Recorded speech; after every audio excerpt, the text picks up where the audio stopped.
Welcome back to the show. नाजरीन, हम calls का सिलसिला वहीं से शुरू करते हैं जहां पर ब्रेक से पहले रोका था।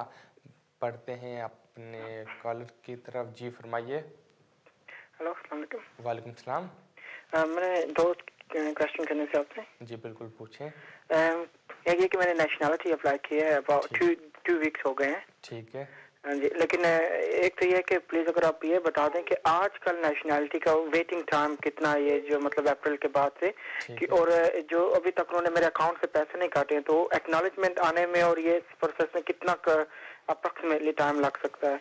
जैसे ये कि मैं अपने मॉम एंड डैड को बुलाना चाह रहा था परमानेंट जो है ना पे, वो यहाँ पहले भी जो है ना आते जाते हैं, उनके पास 2 साल का विजिट वीजा, तो वो मेरे पे डिपेंडेंट है, लेकिन उनकी उम्र 65 से थोड़ी सी नीचे है। ठीक है। लेकिन बीमार भी हैं, हेपेटाइटिस वगैरह भी, और यहाँ पे जीपी से रजिस्टर्ड भी हैं। तो वो अगर आप आते हैं ठीक है यहाँ पे विजिट पे, तो क्या उनको मैं चेंज कर सकता हूँ उस पे, मतलब यहीं से?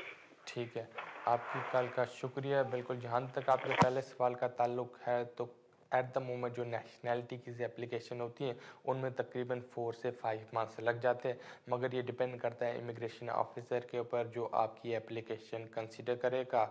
अगर तो आपको अभी तक एक्नॉलेजमेंट नहीं मिली तो मेरा ये मशवरा है कि आप वेट करते रहें। नेक्स्ट 2 to 4 वीक्स के अंदर अंदर आपको एक्नॉलेजमेंट मिल जानी चाहिए। और जहाँ तक आपके दूसरे सवाल का ताल्लुक है तो बिल्कुल आपके पेरेंट्स सेटलमेंट के लिए अप्लाई कर सकते हैं, मगर उनके लिए बेहतर ये होगा कि अगर तो वो 65 तक की एज का वेट करें। फिर भी आपके पेरेंट्स के लिए बेहतर ऑप्शन ये आपका मशवरा ये है कि आप किसी अच्छे से वकील से जाके मिलें अपने पेरेंट्स के मुतालिक, और उनको सारे सर्कमस्टांसेस बताएं कि उनको कौन सी बीमारी है, कौन सी ट्रीटमेंट उनको हो रही है, कितने अरसे से आपके ऊपर डिपेंडेंट हैं, उनके कितने रिलेटिव्स हैं अपने कंट्री में, और आप उनको किस तरह फाइनेंशियली सपोर्ट करते हैं, आइदर रेगुलरली करते हैं या कभी कभार करते हैं। तो वकील आपको बता देगा कि उनके लिए बेहतर टाइम कौन सा होगा सेटलमेंट के लिए एप्लीकेशन करना। आपकी कॉल का शुक्रिया। नाज़रीन, बढ़ते हैं अगले कॉलर की तरफ। जी फरमाइए। हेलो जी नमस्ते। नमस्ते। मैं ना आपसे सलाह लेना चाहती थी, आप दे सकते हैं जी सलाह? बिल्कुल पूछ सकते हैं। मैं ना वर्किंग हॉलिडे वीजे पे आई थी 2 साल के लिए। ठीक है। तो 1 साल पहले मेरी शादी हो गई, इधर मेरे को होम ऑफिस वालों ने परमिशन दे दी थी। ठीक है। तो उसके बाद हमने शादी के बाद हमने अप्लाई किया वीजे के लिए। ठीक है। तो वीजे के बाद हमने जब अप्लाई किया तो हमने सारा पेपर वर्क दे दिया, तो जो लैंग्वेज टेस्ट नहीं होता इंग्लिश का, बिल्कुल हमने वो नहीं दिया था उसमें, तो उन्होंने वीजा मेरा रिफ्यूज कर दिया। ठीक है। तो उसके बाद हमने फिर वो कहते वीजा इस 9 को नवंबर को मेरा वीजा खत्म हो जाएगा। ठीक है। 2 साल का जो वीजा है, तो हमने जो लैंग्वेज टेस्ट दिया था ठीक है। मैंने दे दिया है, अब हम पेपर पा सकते हैं उसको? ठीक है। ठीक है, आपकी कॉल का शुक्रिया। बिल्कुल, आप किसी टाइम भी पेपर होम ऑफिस में भेज सकते हैं, एप्लीकेशन भेज सकते हैं। आपको फौरी तौर पे इंग्लिश टेस्ट करना पड़ेगा, अगर तो कर दिया है अच्छी बात है। बिल्कुल आप अपना वीज़ा ख़त्म होने से पहले अप्लाई कर दें, और मुझे नहीं लगता अगर आप बाकी रिक्वायरमेंट्स मीट कर रहे हैं तो इस दफ़ा फिर इंग्लिश की बेसिस के ऊपर आपकी एप्लीकेशन रिफ्यूज़ नहीं करेंगे। आपकी कॉल का शुक्रिया। नाज़रीन, बढ़ते हैं अगले कॉलर की तरफ। जी फरमाइए। जी फरमाएं।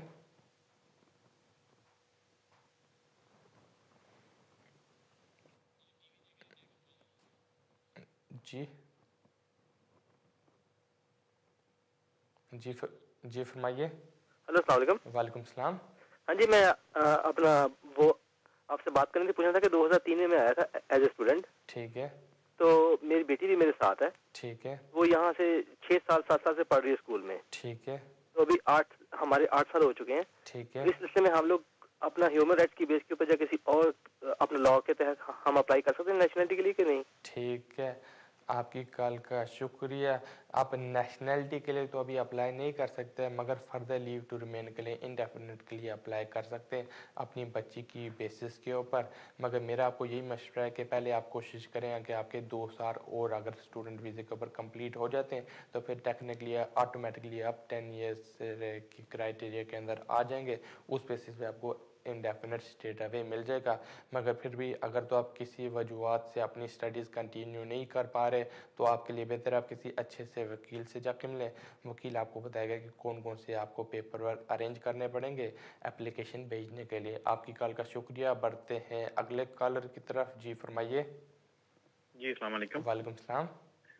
मैं सलीम बात कर रहा हूँ। जी सलीम। मेरे साथ मसला ये है कि मैं अभी यहाँ आया हूँ 1 हफ्ते पहले पाकिस्तान से। ठीक है। और मैं स्टूडेंट वीज़े पे आया हूँ। ठीक है। और जब मैं यहाँ कॉलेज में जब मैंने रिपोर्ट की जाके, ठीक है। तो मुझे कॉलेज ने कहा कि हमने आपका कैफ जो है वो विड्रॉ कर लिया है, ठीक है। तो आप हमारे स्टूडेंट नहीं हो अब। ठीक है। तो अब आप UKBA से राब्ता करो, ठीक है। इसलिए कि मुझे वीज़ा मिलने में तकरीबन कोई 6 महीने लगे हैं। ठीक है। अब मेरी समझ में नहीं आता कि मैं तो यहाँ पे आ गया हूँ, अगर कैश विड्रॉ हो गया था तो मुझे आने कैसे दिया। ठीक है। अब मुझे नहीं पता कि मैंने नेक्स्ट स्टेप क्या करना है। यहाँ मुझे आपकी मदद चाहिए। ठीक है, आपकी कॉल का शुक्रिया। बाज़ वक़्त जब आप 1 हफ़्ता पहले आए थे, अगर एयरपोर्ट पे इमिग्रेशन ऑफिसर को पता चल जाता कि आपका कैश विड्रॉ हो गया तो बिल्कुल आपकी एंट्री रिफ्यूज़ कर सकते थे। बहरहाल किसी भी वजूहत से उनको पता नहीं चल सका, इस वजह से आपको एंट्री ग्रांट कर दी है।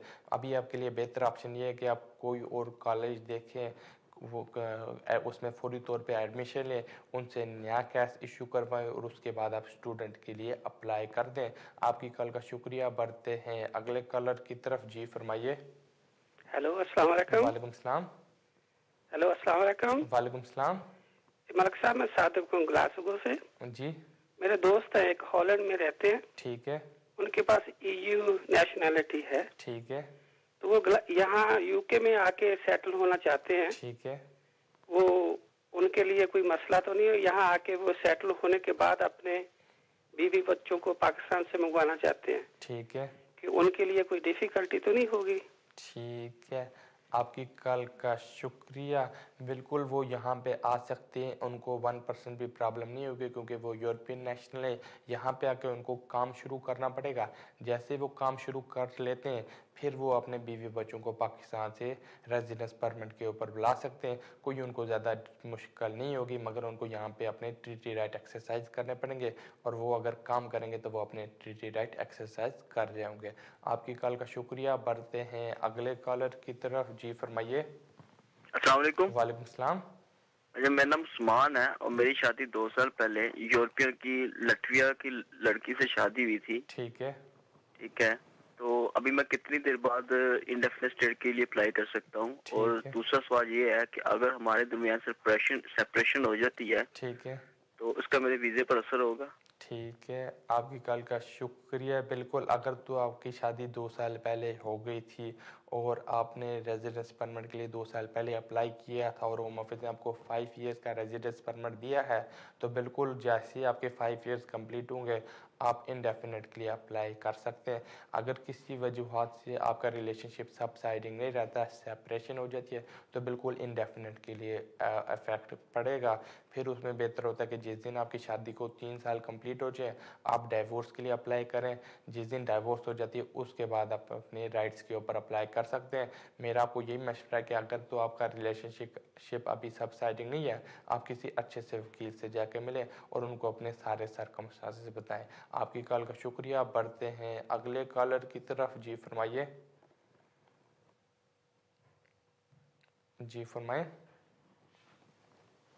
हेलो जी। अस्सलाम वालेकुम। वालेकुम सलाम। हाँ जी, मैं उज़मा बोल रही हूँ। मैंने आपकी फ्रेंड के बारे में बात करनी है। ठीक है। उन्होंने 2007 में ना फरवरी में लेगेसी में डाला था, मैंने लेगेसी में सॉरी केस किया था। तो उनका वो सारे ना रिजेक्ट हो गए हैं सारे। तो अब उनको पूरा उन्होंने कहा है कि आप यहाँ से जा सकते हैं। यहाँ उनके 2 बच्चियां भी हैं। ठीक है। तो अब उन्होंने कहा आप यहाँ से जा सकते हैं, तो आपका इधर कोई राइट नहीं है। तो उनके वकील ने लेगेसी में डाला है, तो क्या वो लेगेसी में आते हैं? ठीक है। तो ये लेगेसी कब खत्म हो रही है, प्लीज ये भी बता दें। ठीक है, आपकी कॉल का शुक्रिया। जहाँ तक आपके सवाल का ताल्लुक है तो डिपेंड करता है इन्होंने फरवरी 2007 में किस बेसिस के ऊपर अप्लाई किया और वो कब होम ऑफिस ने रिफ्यूज़ किया। वन और सेकंड थिंग डिपेंड करता है लेगेसी के अंदर वो लोग आते हैं जिनका मैटर अनरिजर्व था मार्च 2007 से पहले मोस्टली वो लोग आते हैं जिनका असाइलम रिफ्यूज़ हो गया था। मगर इनका अगर तो रिसेंटली डिसीजन आया तो ये फिर 100% लेगेसी के अंदर नहीं आते, तो इनके लिए बेहतर ऑप्शन होगा ये किसी अच्छे वकील से जाके मिले, उनको सारे सर्कमस्टांसेस बताएं कि इनकी होम ऑफिस ने कब एप्लीकेशन रिफ्यूज़ की, वो एप्लीकेशन किस बेसिस के ऊपर थी, फिर इधर ये इस मैटर को कोर्ट में लेके गए कि नहीं लेके गए, कोर्ट से क्या आर्डर हुआ, तो फिर वकील बताएगा कि बेहतर ऑप्शन क्या है। आपकी कॉल का शुक्रिया। नाज़रीन बढ़ते हैं अगले कॉलर की तरफ। जी फरमाइए। हाँ जी, अस्सलाम वालेकुम। वालेकुम सलाम। अच्छा, मैंने पूछना ये है कि मैंने इस मंथ अप्लाई करना है अपनी सिटीजनशिप के लिए। ठीक है। तो मैं अनफॉर्चुनेटली पिछले 2 महीनों से अनएम्प्लॉयड हूँ। ठीक है। मैंने मालूम करना है कि अनएम्प्लॉयड होने की बेस के ऊपर ठीक है ये मेरी एप्लीकेशन को नेगेटिव वे में इफेक्ट तो नहीं करेगा? ठीक है। ठीक है, आपकी कॉल का शुक्रिया। बिल्कुल, अगर तो अभी आप किसी बेसिस के लिए किसी बेसिस अनएम्प्लॉयड हैं तो बिल्कुल ये आपकी एप्लीकेशन को डायरेक्टली अफेक्ट नहीं करेगा। अगर तो आपने पिछले 5 ईयर्स में कोई टैक्स वगैरह भरा है तो उसका आप एविडेंस लगा दें, मगर हम सिर्फ इसी बेसिस के ऊपर आपकी नेशनैलिटी की एप्लीकेशन रिफ्यूज़ नहीं कर सकता कि अभी आप अनएम्प्लॉयड हैं। आपकी कॉल का शुक्रिया। बढ़ते हैं अगले कॉलर की तरफ। जी फरमाइए। हेलो जी हेलो, मैं अपनी वाइफ के बारे पूछना सी। ये मेरी वाइफ हॉलीडे से आई सी 2 साल ली, बाद में हमने होम ऑफिस को परमिशन मिल गई थी शादी के लिए। ठीक है। तो शादी हो गई रट, हमने होम ऑफिस को अप्लाई किया रट, अप्लाई करने के बाद उसने हम सभी पेपर भेज दिए रट, एक लैंग्वेज टेस्ट का नहीं भेजा, उन्हें रिफ्यूज करता। मैनू मैं 550 पाउंड फीस दी थी, वो भी मेरी चलेगी रट। हुण मैनू उसने लैंग्वेज का टेस्ट लास्ट वीक दिता है, उसका 6 वीक बाद वो टेस्ट आना है, पर उसका वीजा रन आउट होना है नेक्स्ट वीक। हुण मैं उस बाद की कर सकता हाँ, या होर कोई फॉर्म अप्लाई कर सकता वीजे के लिए, या वेट करा रट? ठीक है, पूछना थी प्लीज। ठीक है, तो सदीक कॉल दा शुक्रिया। आपके लिए बेहतर ऑप्शन ये है कि बिल्कुल आपकी वाइफ को वीज़ा ख़त्म होने से पहले अप्लाई करना पड़ेगा।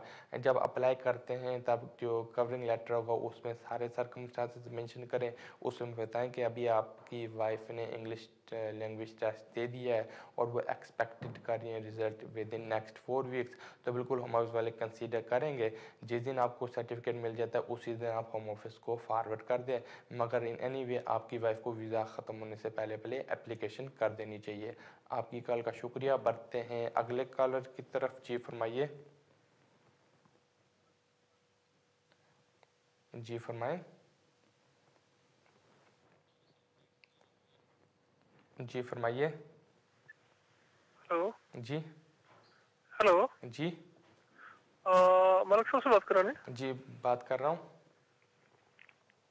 मलिक साहब, मेरे 2 छोटे-छोटे क्वेश्चंस हैं। बिल्कुल पूछें। हेलो जी आप पूछ सकते हैं। मलिक साहब जी मेरे 2 क्वेश्चंस हैं। मेरा स्पाउस वीजा मेरा खत्म हो रहा है 30 अप्रैल को। ठीक है। 30 अप्रैल को मेरा वीजा खत्म हो रहा है। पता ही करना है कि मैं विंडो पे जाना चाहता हूँ, तो क्या मैं 28 दिन पहले जा सकता हूँ या 30 अप्रैल को ही मैं जाऊँगा? एक और दूसरा मैंने आपसे पूछना है कि मुझे प्रूफ एड्रेस चाहिए 6 मेरे और 6 मेरी वाइफ के। तो ये क्योंकि हमारे अलग अलग हैं, हमारा जॉइंट अकाउंट्स नहीं है, तो ये जो प्रूफ एड्रेस है नंबर इसके टोटल नंबर कितने हो, मतलब 6 और 6 12 हो या 6 डिफरेंट टाइप के हों और वो उसकी 10 या 12 कॉपी हों? प्लीज बता देंगे मुझे? ठीक, आपकी कॉल का शुक्रिया। अगर तो आप स्पाउस वीज़े के ऊपर आए थे तो from the date of entry जिस दिन को आपको यहाँ पे एंट्री मिलती है उसके 2 साल जिस दिन आपको कंप्लीट हो जाते हैं उस दिन आप अप्लाई कर सकते हैं। आपको मैंडेटरी नहीं है कि अप्रैल तक वेट करना पड़ेगा। एनीवे अगर तो आप तब अप्लाई करना चाहते हैं तो बिल्कुल 28 डेज़ पहले आप अप्लाई कर सकते हैं। जहाँ तक आपके दूसरे सवाल का ताल्लुक है तो मेजरली होम ऑफिस की रिक्वायरमेंट 6 डॉक्यूमेंट्स की इसलिए है कि वो उनको इस्टेब्लिश करेगा कि आप दोनों का रिलेशनशिप सबसाइडिंग है, और अगर तो आप 1 डे पे अप्लाई करते हैं तो आपकी वाइफ को भी जाना पड़ेगा। तो अब मेरे यही मशवरा है कि आप जितना ज़्यादा एविडेंस लेके जा सकते हैं लेके चले जाएँ। होम ऑफिस को आपको ये इस्टेब्लिश करना पड़ेगा कि आप दोनों साथ रह रहे हैं, और उसमें होता है कि 6 डॉक्यूमेंट 6 एविडेंस आपको लगाने पड़ते हैं अपने और अपनी वाइफ के आप दोनों एक ही एड्रेस पे रह रहे हैं, जिस तरह आपके बिल हो गए, बैंक स्टेटमेंट हो गए, टेलीफोन बिल हो गए, वाटर बिल हो गए, इलेक्ट्रिसिटी बिल हो गए। आपकी कॉल का शुक्रिया। बढ़ते हैं अगले कॉलर की तरफ। जी फरमाइए। हेलो, अस्सलाम वालेकुम। वालेकुम सलाम। सर मैंने ये पूछना था कि मैंने ILR के लिए अप्लाई करना है जनवरी में। ठीक है। मैं हूँ वर्क परमिट पे अभी। ठीक है। लेकिन मैंने 2 एम्प्लॉयज चेंज किए हैं। ठीक है। उसकी जो मैंने एप्लीकेशन सबमिट की थी वो 28 डेज के बाद की थी। ठीक है। लेकिन मेरा visa further leave to remain रहता था उस वक्त। ठीक है। तो क्या मैं कर सकता हूँ? ठीक है। मतलब 6 ईयर का जो गैप है वो मैटर करेगा? ठीक है। सेकंड क्वेश्चन ये है कि मैं विंडो पे जाना चाहता हूँ, होम ऑफिस। ठीक है। तो क्या मैं खुद जा सकता हूँ और फैमिली का बाद में अप्लाई कर सकता हूँ? ठीक है। ठीक है, आपकी कॉल का शुक्रिया। बिल्कुल, जहाँ तक आपके पहले सवाल का ताल्लुक है, आपको यही इस्टेब्लिश करना पड़ेगा कि आपने 5 ईयर्स लीगली वर्क परमिट के ऊपर कंप्लीट कर दिए हैं। अगर तो आपने एम्प्लॉयर अपना चेंज किया था और विद इन 28 डेज एप्लीकेशन नहीं की थी, तो डिपेंड करता है आपने किस वजूहत के लिए एप्लीकेशन नहीं की, आपने कब अप्लाई किया था, तो वो आपको मेंशन करना पड़ेगा कवरिंग लेटर के ऊपर। और बिल्कुल आप 1 डे पे जा सकते हैं, विंडो के ऊपर जा सकते हैं। आप भी अभी अपना खुद अप्लाई करें, देखें आपका क्या डिसीजन होता है। अगर तो आपको मिलता है तो फिर आप फैमिली का बाद में सेपरेट भी अप्लाई कर सकते हैं। आपकी कॉल का शुक्रिया। नाज़रीन, बढ़ते हैं अगले कॉलर की तरफ। जी फरमाइए। हेलो जी जी। मेरा हेलो जी फरमाए।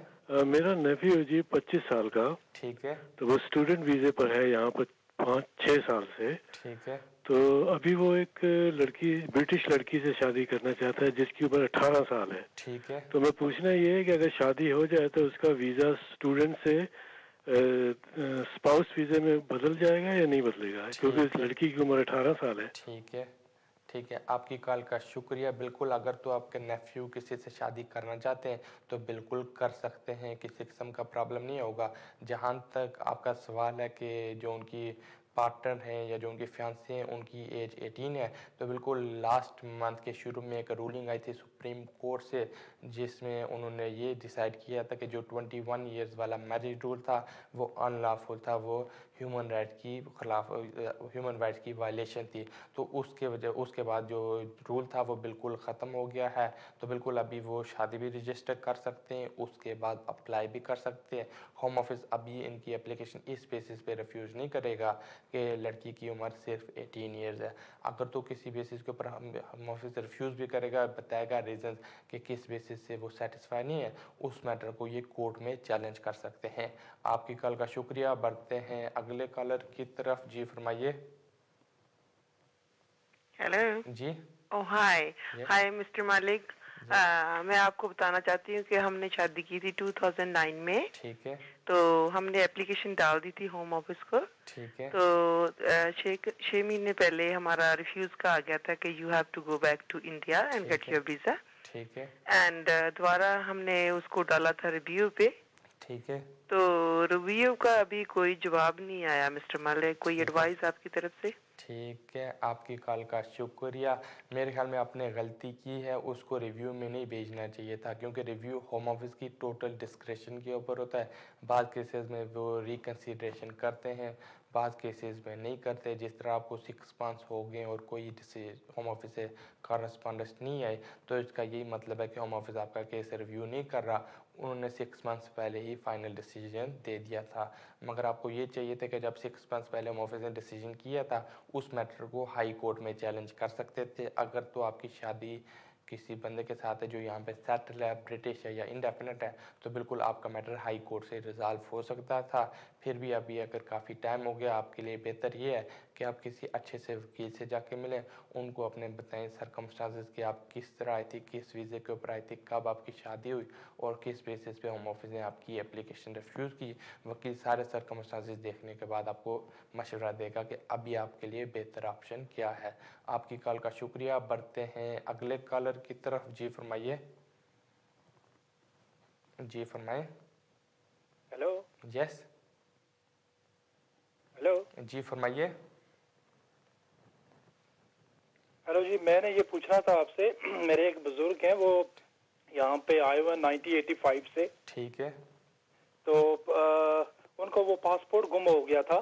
लेकिन उन पासपोर्ट की फोटो कॉपी जो इमिग्रेशन की मोहर थी वो हमें मिल गई थी, तो वो 1999 में उनका फिर वो यहाँ से अप्लाई किया था उनको कि इनका पासपोर्ट गुम हो गया था, ये इतने अरसे से यहाँ पे रह रहे हैं, तो उन्होंने कुछ जवाब नहीं दिया हमें। लेकिन आप लास्ट दिस ईयर ये मार्च में उन्होंने हमें एक लेटर लिखा था यूके बॉर्डर एजेंसी वालों ने कि अपना पासपोर्ट और 4 फोटो भेजें, तो मार्च से भेजा हुआ है, अभी तक उनका कोई जवाब नहीं आया। उसका क्या कुछ हो सकता है जी प्लीज? ठीक है, आपकी कॉल का शुक्रिया। बिल्कुल, अगर तो अभी तक होम ऑफिस से रिस्पॉन्ड नहीं मिला तो बेहतर ऑप्शन है कि आप होम ऑफिस को रिमाइंडर लेके आप अपडेट ले सकते हैं।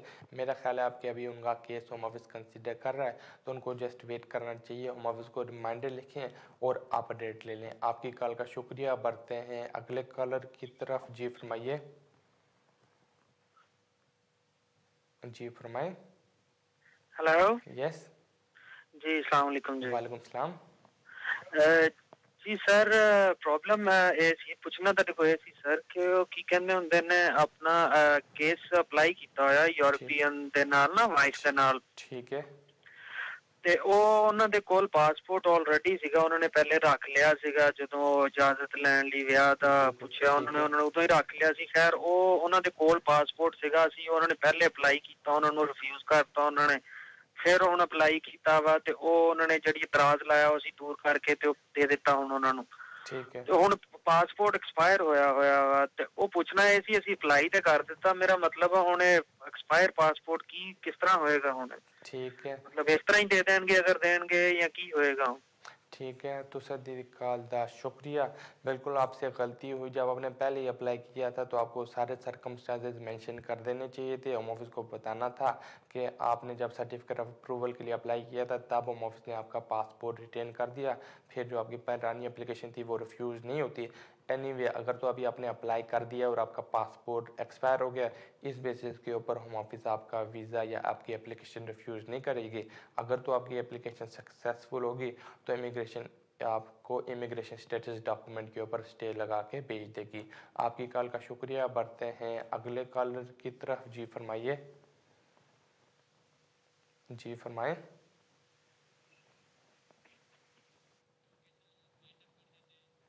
नाज़रीन, यहीं तक था आज का शो। आपके सामने है जितनी ज़्यादा कॉल्स ले सकता था ली, फिर भी अगर किसी की कॉल ना मिल सकी हो तो बिल्कुल अगले हफ्ते अगले सैटरडे 4 बजे फिर यहीं पर होऊंगा। तब तक के लिए मुझे इजाज़त दीजिए। रब रखा।